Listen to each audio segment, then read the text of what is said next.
Alright, this is Captain Marbles, the real one, genis-vell, number 4.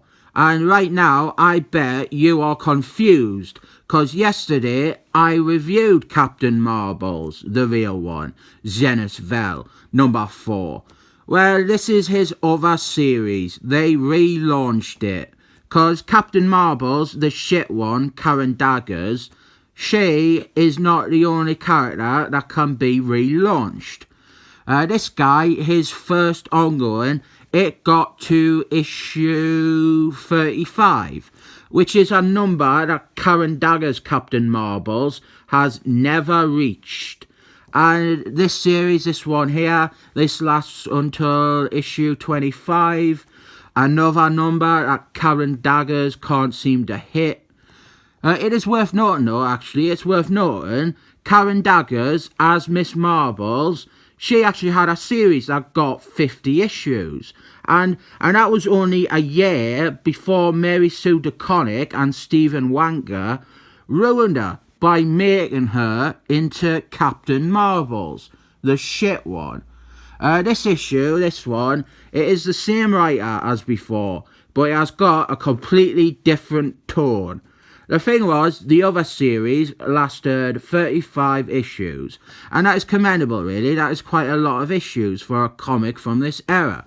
And actually, if you look at the number, it says 39 after 4. And 39 is what this would have been if they had continued the original numbering. But they had decided to revamp it and try something new. So they went for a more serious mood, and as much as made genis-vell, at best, deeply troubled, and at worst, fucking batshit mental. The cover is by Bill Noto, and you wouldn't think that he has been doing art for so long, but he has. This is genis-vell, and yes, he's with a lady. That is something else though. Karen Daggers, right, has a single issue of Captain Marbles, the shit one, Karen Daggers, has any issue of her comic, since she became Captain Marbles, has any issue of her comic depicted her on the cover with a man this way. I don't mean just like her and a bloke like Captain America on the cover, and it is a team-up issue. I mean like a cover of her and a man depicted as being romantic or sexualized. Like, is she even allowed to date men anymore? Is she allowed to successfully date men? Or is that against the cause or the agenda? Like, she apparently, she went out with War Machine. And I only found that out by Googling. I've never seen a cover or even a scan of them together. And it seems like something that just happened off panel, and it was basically only done to make War Machine the equivalent of a woman in a refrigerator for Karen Daggers. Where is that idiot Gail Simon to bark about that? Before they rebooted Karen Daggers though, she used to have a pretty active love life. She used to go out with Wonder Man, on and off for years, and I'm pretty confident that they have just completely abandoned that, and they never mention it. She went out for a few dates with Spider-Man. In Kurt Busey's Avengers run, she went out with the Vision. Then there's Iron Man, Wolfman. But interestingly, they have just decided that her love life has never been that important. And I'm sure they'll say that the stupid idiot bloggers and Gail Simon's little posse, that they'll say she's a strong female character, she doesn't need a man, and if all you write about female characters is love stories, then that is sexist. It's not a gender thing. It's not a gender thing at all. It's I'm not saying just because she is a female, you have got to focus on her love life.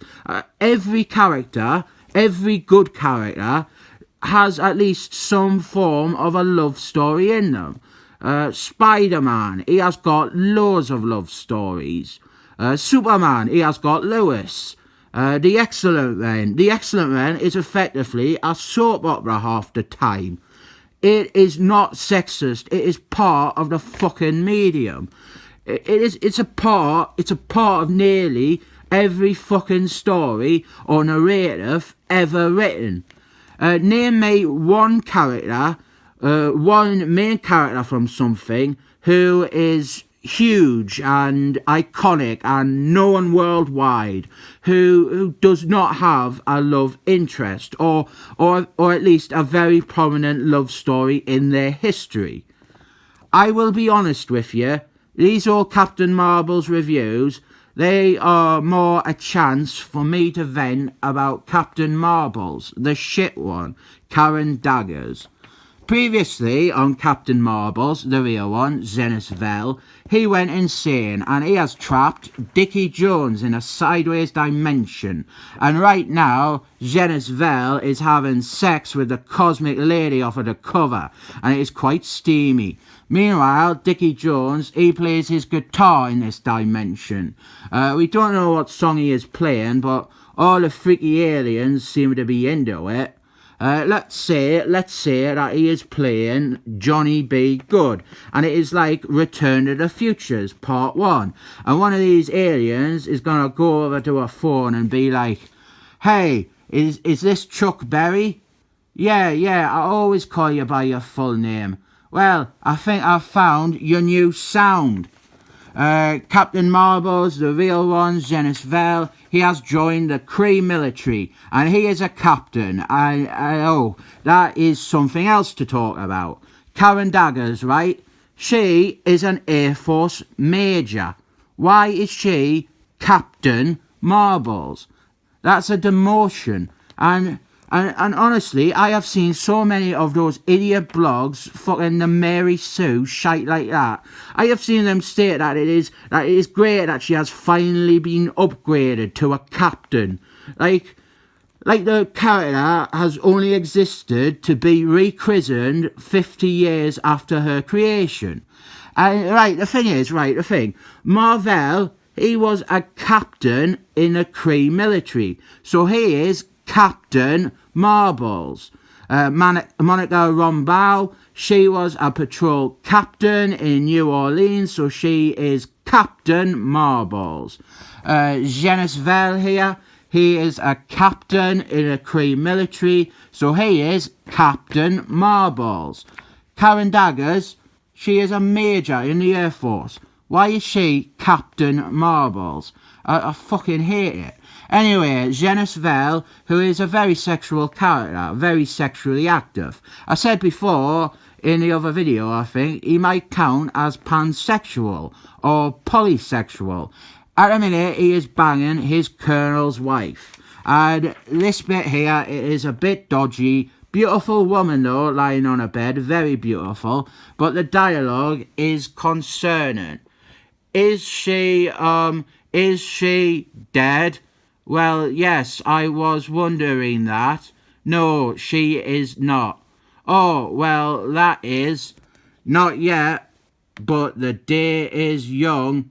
And there is an advert there for an Excellent Men game. Cyclist versus Saberclaw. It's a good advert because you got the best Excellent Man on it. Dickie Jones, he has got lots of groupies from playing Johnny B. Good, and there's this one, and she has got red hair, and that is hot, and they start getting off, and that is good. And actually, had on, let's see, yeah, he probably did go for the prettiest one. Although the purple one, this one right here, she's alright, but really, that is where it's at, lovely. You don't see this much sex or romance in one of these failed Karen Daggers books, do you? We're like 6 pages in, and we have had wall-to-wall shagging. Had on actually, right? Right, first and second page, we had this pretty intense sex scene. Page 3, no sex on here, but they did talk about genis-vell banging the Colonel's wife. Page 4, sexy woman lying on her bed. Is she dead? No, not yet, but the day is young. Page 5, groupies, pretty groupies, and they are all over Dickie Jones. And then page 6, prettiest groupie of them all. And she is not just kissing Dickie here, she is like full on leaning into him. This is obviously a woman that wants to jump his bones.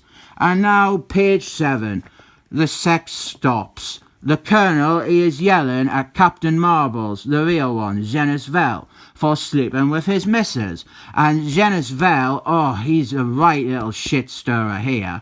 I'll read out the dialogue. The dialogue is really good. You seduced her away from me. Yes, sir, I did, sir. She never stood a chance, really. When we part ways, as is inevitable, she will not be able to find another man who can pleasure her in the way one possessed of cosmic awareness can. So even though this page doesn't have any sex in it, they're still talking about sex. So 7 pages and it is sex heavy. I probably shouldn't have interrupted his speech though. That is the sort of thing that Tom Beaver did in that letters column, and it annoyed me. So genis-vell, he goes on, the knowledge of what she can never have again will, in time, destroy her. If the Colonel wishes, I can kill her now, spare her that hardship, and give you some vengeful satisfaction. Shall I, sir? As I said before, he is fucking mental, isn't he? And he gets ordered to go on a suicide mission. Obviously, the Colonel wants rid of him. And he goes and he says goodbye to the Colonel's wife and they do a kiss. And his cosmic awareness, it tells him that she is pregnant. And then it turns out the Colonel's wife, this has all been a con. At first, like here, we think like it's to trick genis-vell. Like he's thinking he is having an affair with the Colonel's lass, but it is her mission, it is her orders that she's in on it. It's like all a trick to try and get rid of him, or at least have some control over him. And then Dickie Jones wakes up after having sex. And I'll tell you what, this cover, it's romantic, it's erotic, it's sexy, and it is very appropriate. There is so much sex, or sex talk, or sexual contact in this. And there she is, in a nightie. Fucking lovely, isn't she? Like, normally, I'm not into grey women. I'm not being racist, that's not racism. It's just, I don't know any. But if I knew her, I reckon I'd be into grey women. Like, she is really, really fit. And then we have got this guy, Entropy. He was the guy who was in the old issue of Captain Marbles I reviewed quite a while ago. He was the one who was telling genis-vell that every relationship on Earth boils down to the father-son dynamic. And he was trying to talk genis-vell into murdering the very embodiment of space and time. And as I said in that video, it is suggested that he and her, the sexy redhead, that they are possibly manifestations of genis-vell's crazy brain. And I suppose the reason Dickie Jones can see them and have sex with one of them is because he and genis-vell, they are bonded together. They are mentally linked. Anyway, Captain Marbles, the real one, genis-vell, his suicide mission is against the shi'ar people. And Lily Landler's, she has this little speech here, and it is good. She goes, the reports seem to indicate a being capable of manipulating not only light and energy, but on a limited basis, space-time itself. I wonder if he would be capable of warping space so as to elude all detection devices entirely until he is in our very midst. When one is cosmically powered, anything is possible. And then he is there, and he goes, it certainly provides food for thought. And we have got a fighting, and they are shooting their guns at him, but he is just like batting them away. He's kind of like Neo from the Matrix, and he tells a little story here that is like a parallel to his getting the Colonel's wife pregnant. I don't know why he is doing this. He's not showing off. So after he is done beating them, he tells Lily Landelers to not try this again. And then he goes back, and the Colonel is yelling at him for not killing him. And then we find out, actually, the story that genis-vell was telling, the one that mirrored his situation, it actually doesn't. It turns out the Colonel's wife was a spy for the shi'ar people, and it actually wasn't a suicide mission. It only became a trap because of her being a spy. And the Colonel says she lightly switched her interests from me to you, not out of misbegotten romance or physical preference, but as a result of orders from her superiors. I'm not finished yet, but I am going to say this comic is great. It's really good writing and ideas. This is fantastic. And the Colonel says up here, he says, or that her true allegiance slipped past someone purporting to be cosmically aware. This is so good. He orders genis-vell to shoot her, and he goes, shoot her or kill her. Kill her. 3 shots. 1 in the head, 1 in each heart. And 3 shots. Yes, sir. Blam, blam, blam. And guess what, though? He actually killed the Colonel and the 2 guards. And then he turns the gun on himself and he kills himself. What an ending. This was great. And like, there's so much depth and layers to everything. Like even have the possibility that the Colonel in this scene, he was lying. That she actually wasn't a spy, and he was trying to mess with genis-vell and get vengeance for the affair. Like she says now, that incriminates her. As the Colonel even says here, it is odd that her being a spy slipped past someone cosmically away. Like that bit where we saw her reporting, she could have just been reporting to the Colonel. And genis-vell, in that earlier scene, he said he gave her the idea of killing her out of vengeance.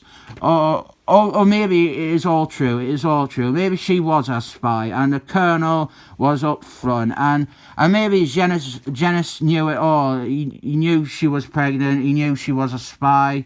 One thing, though, I think it might have added just a little bit more weight if maybe there had only been 1 guard here. So when he says 3 shots, we have 3 shots. 1 is the Colonel, 1 is the guard, and a 3rd shot would be himself. And it would just be like a little, but instead we have 4 shots. And when you think about it, actually, there is so much that you could take away from his suicide. Actually, another way you could look at it is that he killed himself because he realised he didn't know she was a spy. That his cosmic awareness wasn't as great as he thought it was. Oh, wow, it's really good, this comic. Like, maybe he killed himself, like he says, because he was disobeying orders. Or maybe he was just fed up with it all. Really, really good, this. Letter column here, Tom Beaver.